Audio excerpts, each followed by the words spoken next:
सोहबत अल्लाह वालों की। इरशाद बारी ताला है कि बहुत बाबरकत है वो ज़ात जिसके कब्ज़े में सारी कायनात की मिल्कियत है और वो हर चीज़ पर कादिर है।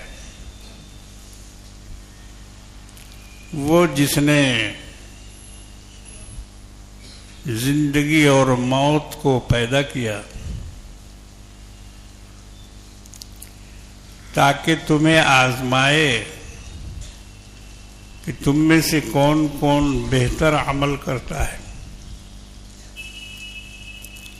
और बेशक वो बड़ा गालिब है और बख्शने वाला मेहरबान है। ये उस आयत करीमा का तर्जमा है जो मैंने शुरू में आपके सामने पढ़ी। भाइयों और बुजुर्गों और दोस्तों,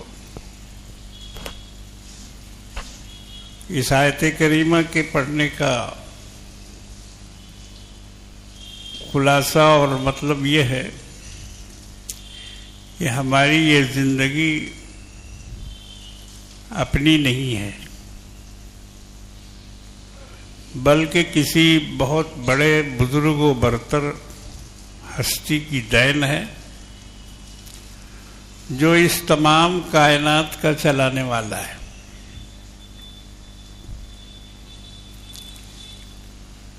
और उसने जिंदगी और मौत को पैदा किया है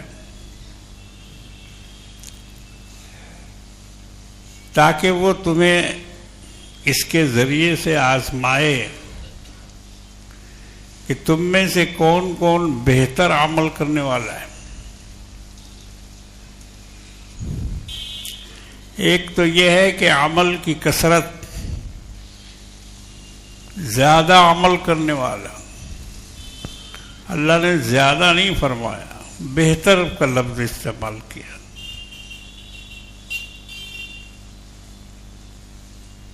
तो आज जो हालात हम मुसलमानों के साथ गुजर रहे हैं, हमारा जो मुआशरा बन रहा है, तो उसमें देखने में ये आ रहा है कि हमारे तमाम काम दूसरों की तकलीद में हो रहे हैं। हम उनके नक्श कदम पे चल रहे हैं। अभी एक बहुत बड़ा त्यौहार ईसाइयों का गुजरा जिसे क्रिसमस कहते हैं। उसमें लोग मैरी का भी लफ्ज जोड़ते हैं और अपने अपने व्हाट्सएप पर, मोबाइल पर एक दूसरे को हिप्पी मैरी क्रिसमस लिख के भेजते हैं। मेरे मोबाइल में भी कई एक लोगों ने भेजा, सब मुसलमान हैं, मगर उन बेचारों को ये बतलाने वाला कोई नहीं है ये जो तुमने लिख के भेजा इसका मतलब क्या है। मालूम क्या?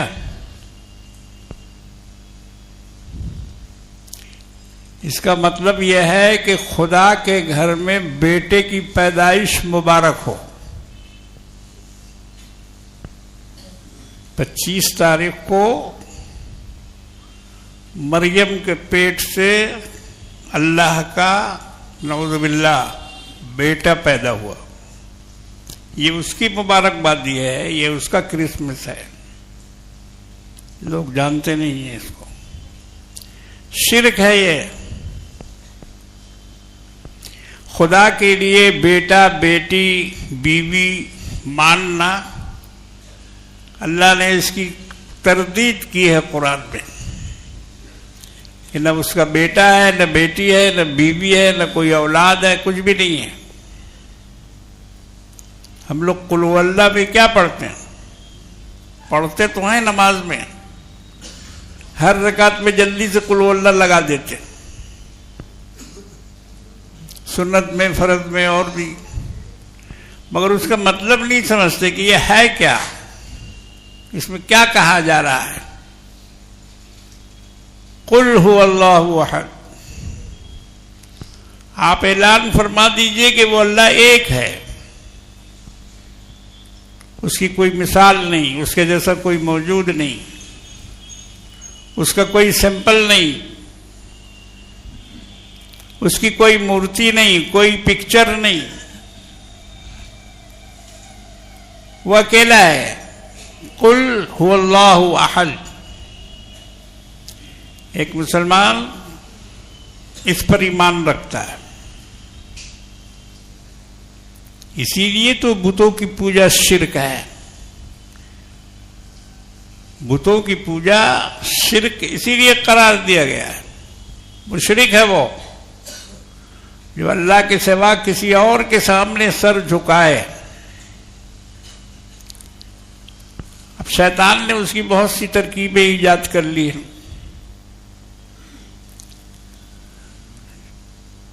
उनके यहां मंदिरों में सर झुकाया जाता है, हमारे यहां लोगों ने दरगाहें बना ली, दरगाहों को सजा लिया। वहां मंदिरों में फूल चढ़ता है, यहां दरगाहों में फूल चढ़ रहा, वही नक्शा है। इसलिए बहुत सारे हिंदू ये कहते हैं कि भाई हम में तुम में फर्क क्या है, जो काम हम करते हैं वही काम तुम भी करते हो। तुम्हारा खुदा जो है वो पड़ा हुआ है, हमारा खुदा खड़ा हुआ है। वो ये मिसाल भी देते हैं। हालांकि ये मुसलमानों के लिए शर्म की बात है कि काफिर हमें ये ताना दें कि तुम भी बुत पूजते हो, तुम भी चादर चढ़ाते हो, तुम भी कब्रों के सामने झुकते हो। तो जो हम शिर्क कर रहे हैं वही शिर्क तो तुम्हारे यहां भी है। हिंदुओं के कई एक बहुत बड़े बड़े लीडर ये बात कह चुके हैं, और मौका बमौका वो ये कहते रहते हैं हिंदू और मुसलमान में कोई फर्क नहीं, एक ही खून है, एक ही कल्चर है, एक ही तरीका है। हालांकि ये बिल्कुल गलत बात है। हमारे यहां गैर खुदा के सामने झुकना शिर्क है, चाहे वो बुजुर्ग हो, चाहे वो पीर हो, चाहे वो कोई भी हो, मना है इस्लाम में। मगर अब क्या कीजिएगा, शैतान को तो रास्ता चाहिए बहकाने का। उसने औलिया अल्लाह के इतने फजाइल बयान किए, इतने फजाइल बयान किए, इतनी कहानियां हैं, इतनी हिकायतें हैं कि आदमी चकरा जाता है, उलझ जाता है। बाज़ जगह तो बुजुर्गों को खुदा से भी बढ़ा दिया गया, और हमें ताज्जुब मालूम होता है इन बड़े बड़े पगड़ वाले मौलाना पर, जो कपड़ा के ऊपर कपड़ा, कपड़ा के ऊपर कपड़ा ओढ़े रहते हैं। पगड़ी भी है, उसके ऊपर टोपी भी है, उसके ऊपर रुमाल भी है, उसके ऊपर गले में कलावा भी है, एक कपड़ा गले में लटक रहा है। जी 5-5, 6-6 कपड़ों पे रहते हैं, और उसके बाद इस किस्म की जहालत की बकवास करते हैं, कुरान के खिलाफ, हदीस के खिलाफ, रसूल के खिलाफ, सहाबा के खिलाफ। उनको शर्म नहीं आती कि उन्होंने क्या पढ़ा है हदीस में, क्या कहा गया है कुरान में। मगर वो अपनी कमाई के लिए, उनकी कमाई है उसमें, एक एक मुकर्रिर 50-50 हजार रुपया में आता है। हम लोग को क्या देते हैं लोग? देवबंदी पैसा नहीं देता है, तनख्वाह देता है, फुसला देता है, ऐसे ही जाइए हो गया आपका काम। मगर वो लोग बड़ी बड़ी रकमें देते हैं और उन रकमों को लेकर वो शिर्क बयान करते हैं, मुसलमानों को शिर्क के करीब और तौहीद से दूर करते हैं। अब आप बताइए कि हमारे यहां क्रिसमस का कोई जवाज है? लेकिन कितने मुसलमान हैं जिनके घर में कल परसों क्रिसमस मनाया गया, केक काटा गया, केक लाने को मुस्लिम घरानों में जरूरी समझा जाने लगा। अब्बा बोलते हैं कि हम जा रहे हैं न्यू मार्केट। बोले काहे? बोले क्रिसमस का केक लाने के लिए। न्यू मार्केट से जाके बाप क्रिसमस का केक लाके दे रहा है बच्चों को और उसको ये बता रहा है कि आज क्रिसमस है, केक खाओ, केक खाने का दिन है, काटो केक। हालांकि ये सब गैरों की नकल है। हमारे यहां केक कहां? हमारे यहां केक वेक नहीं है भाई, फुलौड़ी है, आलू चाप है, आलू बड़ा है, दही है, ये सब है। केक कहां है? केक तो दूसरी की चीज है। तो बच्चों के दिमाग में अभी से ये बैठाया जा रहा है कि 25 दिसंबर को क्रिसमस मनाना चाहिए और केक खाना चाहिए, केक लाना चाहिए। यही सब शिर्क के दरवाजे हैं, शिर्क के दरवाजे यही सब हैं। आपको दूसरे की नकल नहीं करनी चाहिए। कोई आपकी नकल करता है? किसी अंग्रेज के घर में ईद के दिन सेवई बनती है? किसी हिंदू के घर में सेवई बनाई जाती है? शीर खोरमा बनता है कि आज ईद है? नहीं, हमारे त्योहार को कोई नहीं मनाता, कोई नहीं मनाता है। और ना हमारे त्योहार के लिए वो कुछ अपने यहां इंतजाम करता है, न दावत करता है, न किसी को बुलाता है, न खिलाता है। मगर ये काम मियां जी कर रहे हैं। मियां जी ये काम कर रहे हैं, केक खिला रहे हैं, ताली बजा रहे हैं, केक कटवा रहे हैं और बहुत से काम। अभी ये 2 दिन के बाद नया साल आने वाला है ना, नया साल, शमसी साल का नया महीना जनवरी, 1 जनवरी। आप देखेंगे कि मुसलमान इस दिन के इंतजार में रहते हैं। 12-12 बजे रात तक बैठा रहता है और जब बम छूटता है 12 बजने का, तब उठ के डांस करने लगता है, हैप्पी न्यू ईयर का नारा लगाता है। मगर उस बेवकूफ को मालूम नहीं है कि एक दिन तुम्हारी जिंदगी का 1 साल घट गया है। अरे घटने पे कहीं खुशी मनाई जाती है? अगर तुम्हारी उम्र में 1 साल का इजाफा हो गया होता तो खुशी मनाते कि अल्लाह ने हमारी उम्र बढ़ा दी। मगर यहां तो घट गया तुम्हारा 1 साल और उस पर खुशी मना रहे हो। इसीलिए इस्लाम ने इन मौकों के लिए कुछ नहीं कहा, इजाजत नहीं दी। ये सब अंग्रेजों का तरीका है।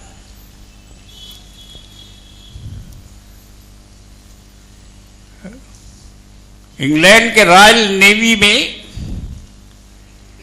जब फौजी लोग समुद्र में सफर करते थे तो 6-6 महीना तक उनको जहाज में रहना पड़ता था। लंबी उम्र, लंबी जिंदगी उनकी जहाजों पर कटती थी। उकता जाते थे, बोर हो जाते थे। तो उन्होंने अपने मनोरंजन के लिए क्रिसमस डे मनाना शुरू किया जहाजों पर। यह क्रिसमस की तारीख है। जहाजों पर नाच गाना, खेल कूद, रंग शराब, ये सब उन नेवी के सिपाहियों ने शुरू किया था अपने अपने जहाजों पर। फिर एक जहाज से निकलकर वो दूसरे जहाज तक पहुंचा, दूसरे जहाज से फिर वो तीसरे जहाज। इस तरह से ये क्रिसमस पूरा दुनिया में फैला। ये उसकी तारीख है।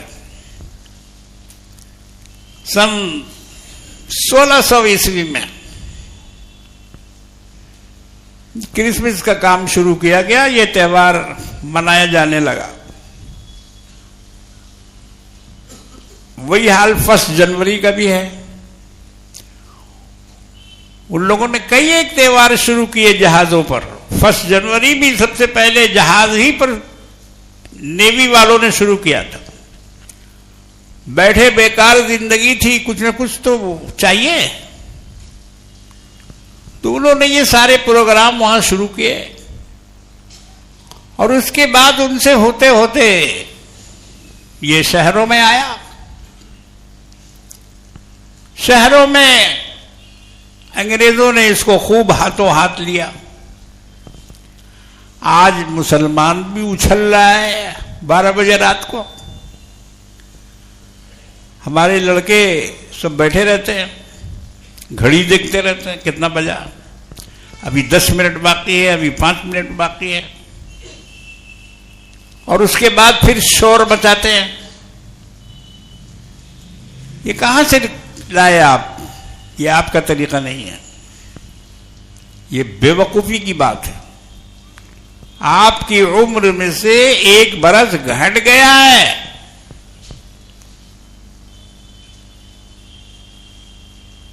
अल्लाह तबारक व तआला ने आपकी उम्र घटा दी है। 1 साल घट गया। तो उसमें बजाय खुश होने के अफसोस होना चाहिए कि हमारी जिंदगी का 1 साल कम हो गया। ये जिंदगी क्या मामूली जिंदगी है? इसकी कोई कदर कीमत नहीं है। आपको कैसे जिंदगी गुजारना चाहिए अल्लाह के रसूल ने रहनुमाई कर दी है। फरमा दिया कि हर शख्स से मरने के बाद 5 सवाल जरूर किए जाएंगे। सबसे पहले अपनी जिंदगी को कहां खर्च किया, कहां लगाया, जवानी को किस काम में लगाया, क्या क्या किया। और तीसरा सवाल, माल कहां से कमाया। और चौथा सवाल कि माल को खर्च कहां पे किया।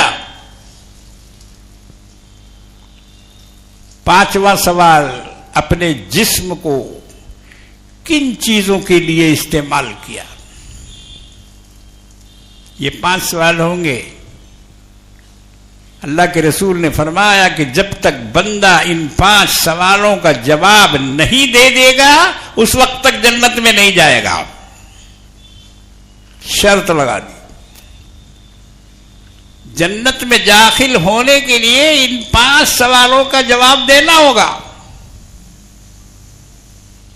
कहां से कमाया, कहां से खर्च किया।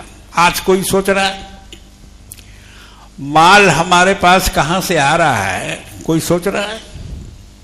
हलाल है, हराम है, जायज है, नाजायज है, सूद का पैसा है या क्या है, हम उसको काउंटिंग नहीं कर रहे हैं। और सूद तो मुसलमानों ने धड़ल्ले के साथ खाना शुरू कर दिया। अल्लाह रहम करे, मुझे जब कहीं दावत वगैरह मिलती है तो बहुत सोचना पड़ता है कि पता नहीं जिसके यहां दावत में जा रहे हैं वो सूद खोर है या क्या है। सूद खाता है या क्या करता है कुछ पता नहीं चलता। बैंक में लोग रखते हैं रुपया, लाखों लाख रुपया बैंक में अकाउंट रहता है और उसका हजारों हजार रुपया इंटरेस्ट मिलता है, तो वो सब इंटरेस्ट उसी में मिलाते जाते हैं, उसको निकालते नहीं, उसमें से इंटरेस्ट को हटाते नहीं। तो क्या होता है, उनका जो मूल का रुपया है उसमें इंटरेस्ट शामिल होता रहता है और कितना शामिल हुआ उसका हिसाब उनके पास नहीं रहता है।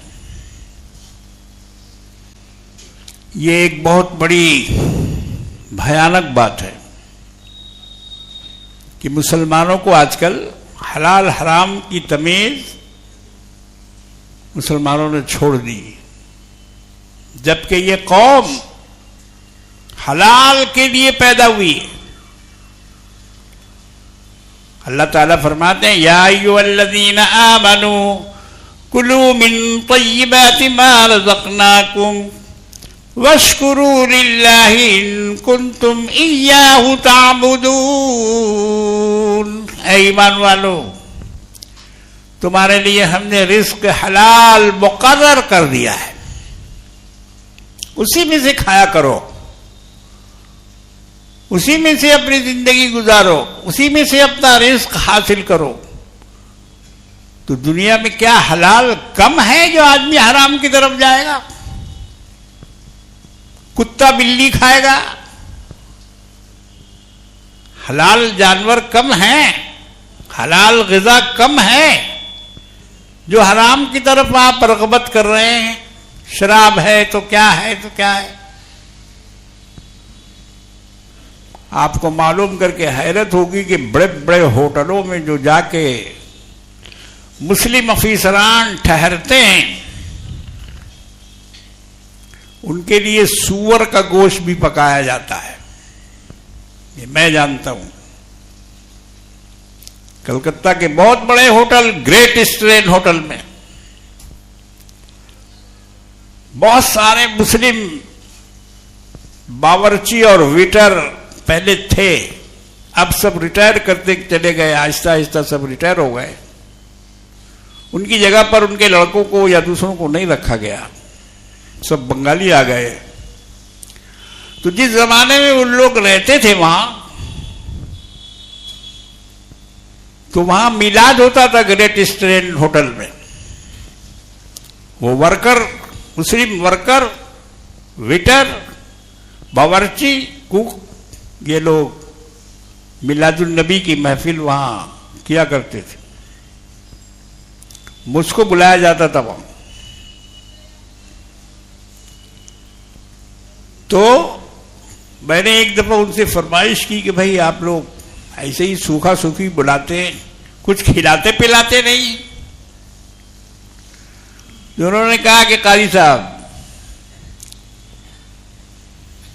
यहां का खाना मत खाइए, इसीलिए मैं 5 स्टार के होटलों का खाना नहीं खाता हूं। मेरी आदत है कहीं भी अगर 5 स्टार हो उसका खाना मैं नहीं खाता हूं, इसलिए कि कोई ठिकाना नहीं रहता है किसका चम्मच किस हांडी में जा रहा है, किस हांडी का बर्तन किस में जा रहा है, किसका शोरबा किस में रखा रहा है, कोई ठिकाना नहीं रहता उसका। और ये मालूम करके तो मेरी हैरत की इंतहा नहीं रही कि खंजीर का गोश्त मुसलमान खाता है। बिहार का वजीर आला मर गया, बोलना नहीं चाहिए, अल्लाह के यहां उसका हिसाब चला गया। एक मुसलमान था, वो आके ठहरता था ग्रेट ईस्टर्न होटल में, उसके लिए सूअर का गोश्त पकता था। ये मेरी मालूमात में है। ये तकरीर करना आसान नहीं है, उसके लिए बहुत मवाद जमा करना पड़ता है। हर आदमी आके बक लेगा, जो चाहेगा मंजन वाले की तकरीर कर लेगा। मंजन बेचने की जगह है ये, बहुत जिम्मेदारी का ये माइक है, ये प्रेस कॉन्फ्रेंस है।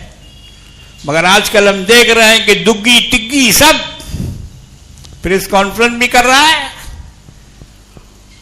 और माइक पकड़कर जो मुंह में आया धुने चला जा रहा है।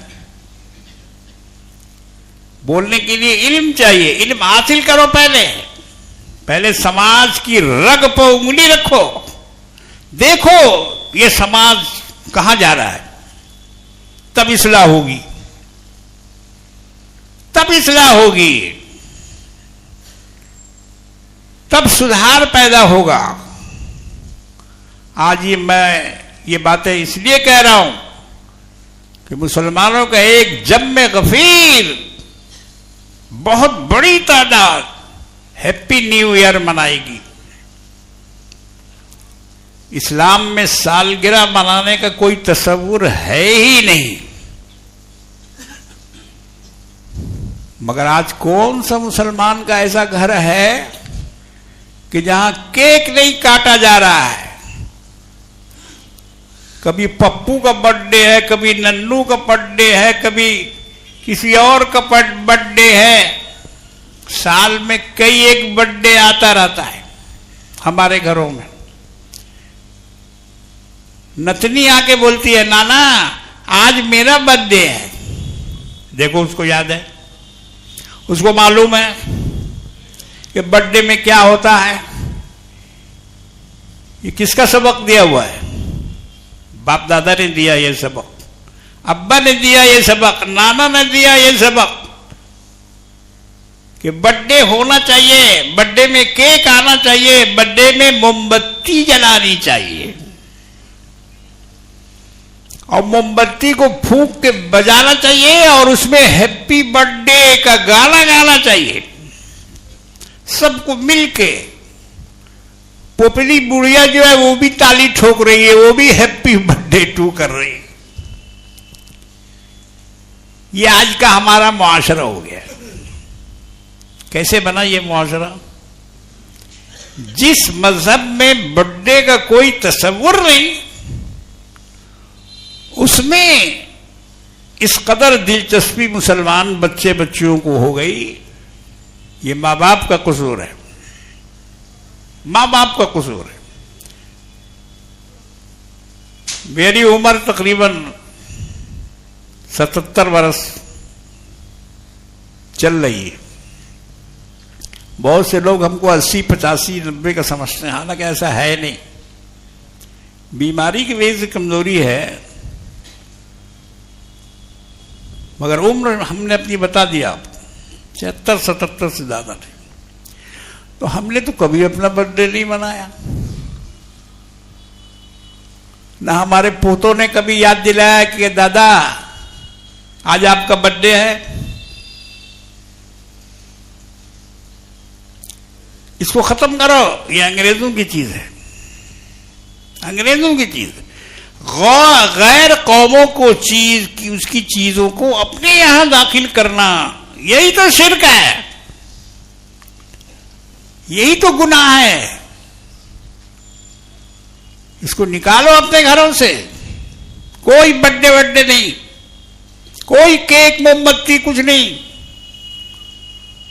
बच्चों को समझाओ, उसको मुसलमान बनाओ अभी से, नहीं तो अंग्रेज बन जाएगा।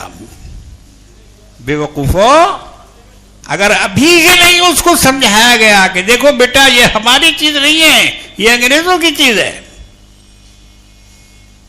ये क्रिसमस हमारा नहीं है, ये अंग्रेजों का क्रिसमस है। ईसा अलैहिस्सलाम की पैदाइश का दिन जरूर है, मगर कैसे? खुदा के बेटे के तौर पर। तो खुदा के यहां नऊजुबिल्लाह 25 दिसंबर को बेटा पैदा हुआ। आप मानते हैं इसको? मानते हैं कि बेटा पैदा हुआ,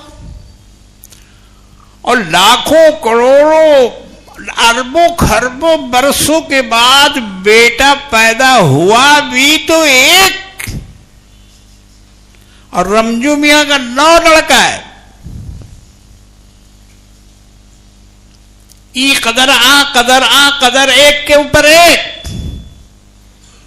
उसके यहां लाइन लगी हुई है। मगर ये खुदा कैसा खुदा है कि लाखों करोड़ों वर्षों में अगर पैदा किया भी तो एक ही बेटा पैदा किया। थोड़ा सुनो इसको, इस पर गौर करो। अच्छा, वो बेटा भी कैसा, जिसको सूली पे चढ़ा दिया गया है। बंदों के गुनाहों के कफारा में खुदा ने अपने बेटे को सूली पे चढ़ा दिया। ये अकीदा देखो, पैंट शर्ट सूट बूट इतिर फ्रांस के लगाए हुए परफ्यूम को लगाकर, साइंस की इजाद करते हुए, इल्म का ठेका लेते हुए, ये कौम कितनी बड़ी गुमराही में मुब्तला है। इस पर गौर करो। अपने आप को जेंटलमैन कहते हैं, ये सबसे अप टू डेट कहते हैं, ये मुसलमानों को बेवकूफ समझते हैं, ये इस्लाम को घटिया जानते हैं ये। मगर इनका अकीदा देखो कि खुदा के घर में बेटा पैदा हुआ, नौज़ुबिल्लाह, अकलौता बेटा कहा जाएगा ना उसको, क्या होगा, अकलौता, एक ही बेटा तो हुआ, नौज़ुबिल्लाह। यह हमारा अकीदा नहीं है, मैं उनका अकीदा सुना रहा हूं। हमारे यहां तो है कुल हुवल्लाहु अहद अल्लाहु समद लम यलिद वलम यूलद वलम यकुल लहू कुफुवन अहद। कह दीजिए कि अल्लाह अकेला है, अहद, कह दीजिए कि एक है वो, उसका कोई साजी नहीं, कोई शरीक नहीं, कोई पार्टनर नहीं, कोई उसका मददगार नहीं। कुल हुवल्लाहु अहद, यह है इस्लाम का अकीदा। अल्लाह तन्हा है, अल्लाह अकेला है, अल्लाह एक है, और अल्लाहु समद, अल्लाह बेनियाज है, उसको किसी की परवाह नहीं, किसी की हाजत नहीं, किसी चीज की जरूरत नहीं, किसी का मोहताज नहीं, सब उसके मोहताज हैं, वो किसी का मोहताज नहीं। न उसको हाथ की जरूरत, न पांव की जरूरत, न आंख की जरूरत, न कान की जरूरत, न किसी तरह के जिस्म की जरूरत। पाक है वो, अल्लाहु समद,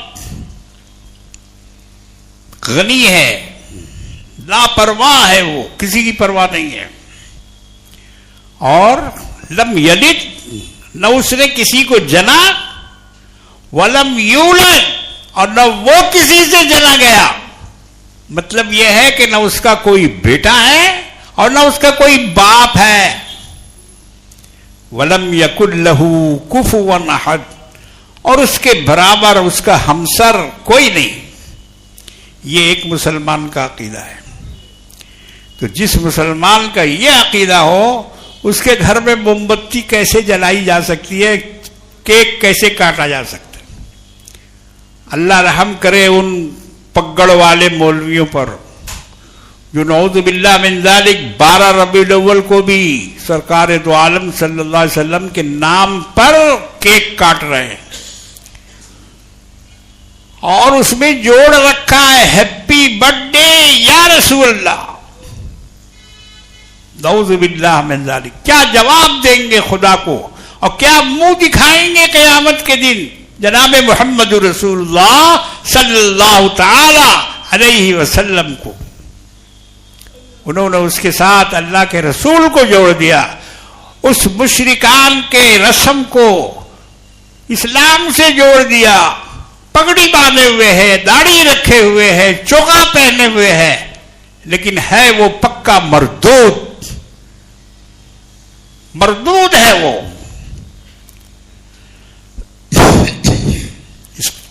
इस्लाम का दुश्मन है, इस्लाम को बदनाम करने वाला, रसूल को बदनाम करने वाला है। तो ऐसे लोगों के भड़काने में या उनके बहकावे में या उनके बहलावे में आप मत आइए। ये सब दिन अल्लाह का है, जनवरी फरवरी जो भी है। और इस्लामी साल तो शुरू होता है हिजरी से, जनवरी से थोड़ी शुरू होता है।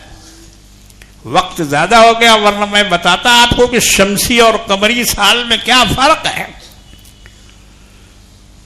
क्या फर्क है दोनों में। इस्लामिक कैलेंडर जनवरी से क्यों नहीं बनता, मुहर्रम से क्यों बनता है। इंशाअल्लाह अगले हफ्ते अगर मौका मिला तो मैं इसको आपके सामने रखने की कोशिश करूंगा।